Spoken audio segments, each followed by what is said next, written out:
One thing I've learned after years of investigating the paranormal is this. Darkness doesn't care how much money you make, what neighborhood you live in, or how strong your faith is. And this family learned that the hard way. Welcome back, everyone. Some people think ghosts are only found in abandoned houses where time seems to have stood still. They see an old forgotten home from 100 years ago and immediately think, yep, that place is haunted. The cobwebs, the overgrown yard, a porch that looks like your foot could go right through it.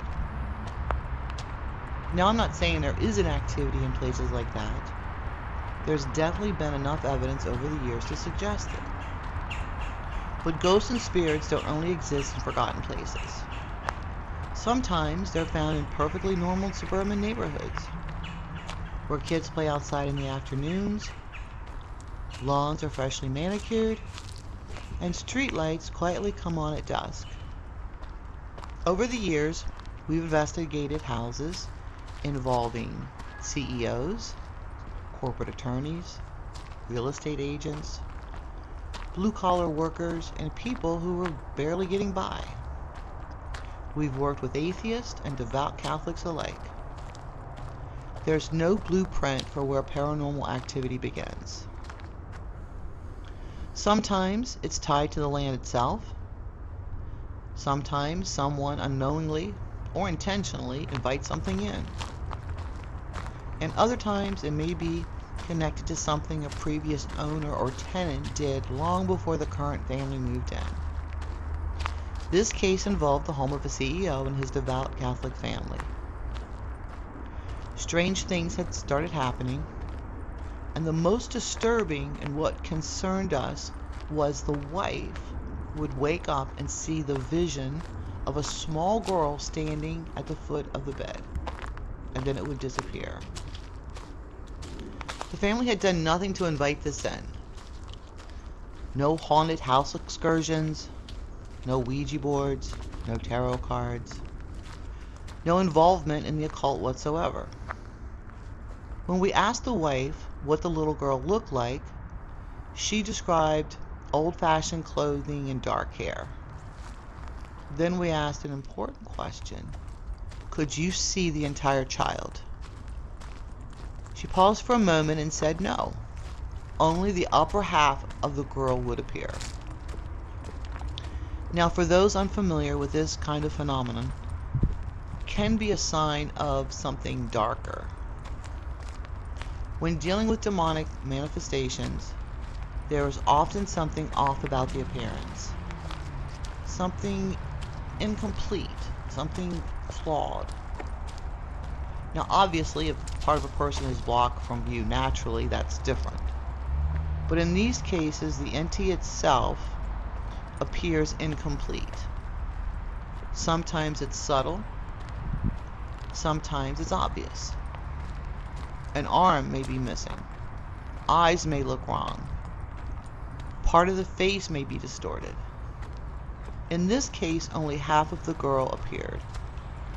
And honestly, if you're trying to manipulate a mother, what better form to take than that of a child? Even a ghostly child feels less threatening at first.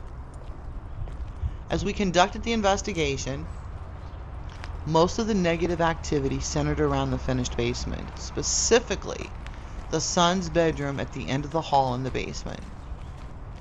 I was personally drawn to the closet in his room.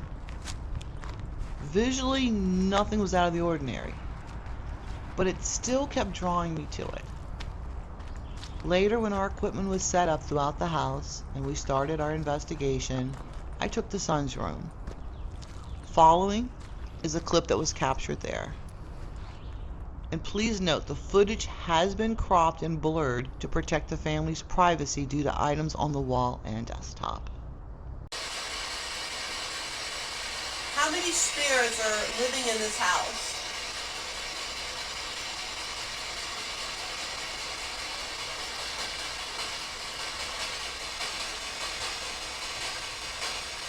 Okay. So you set that off. But whoever set that off, Are you a good spirit or an evil spirit? If you are a good spirit, can you set it off again? If you are a good spirit, please set that off again.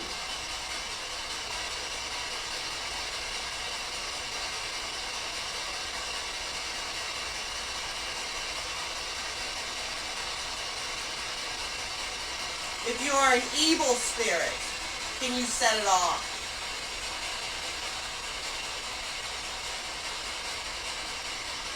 What are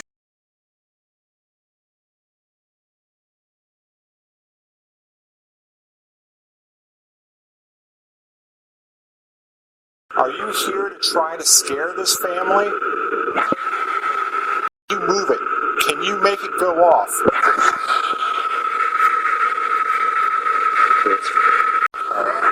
I'm going to end spirit box session right now. Yeah, I am ending it. After we felt we had captured enough to know what we were dealing with, we started with the cleansing. When it came time for the cleansing, we had the family participate, something we try to do in every case. The purpose is to help the homeowners reclaim their home. Ultimately, they have authority there. We want families to feel empowered and understand the strength they truly have. In this next clip, we're completing the cleansing and walking through the finished basement, the entertainment area, toward the son's room at the far end of the hallway. This was going to be our last stop. This is a clip from the camera inside the room, the son's room, that captured a hissing as we approached.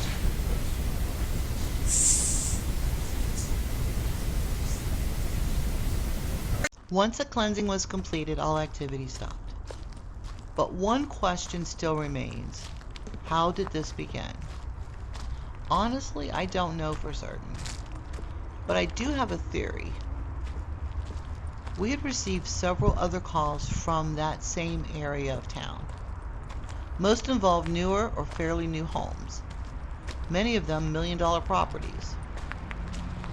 The only theory I could come up with was that it may have been connected to the land itself. I researched the area extensively but found nothing dramatic tied directly to the property. There were reports of minor skirmishes connected to historical battles nearby, though not directly on that land.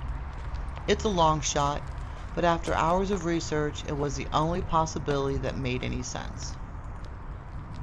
So, the next time you drive past a house from the 1920s that looks frozen in time and think, that place must be haunted, don't ignore the beautiful million-dollar home with a perfectly manicured lawn.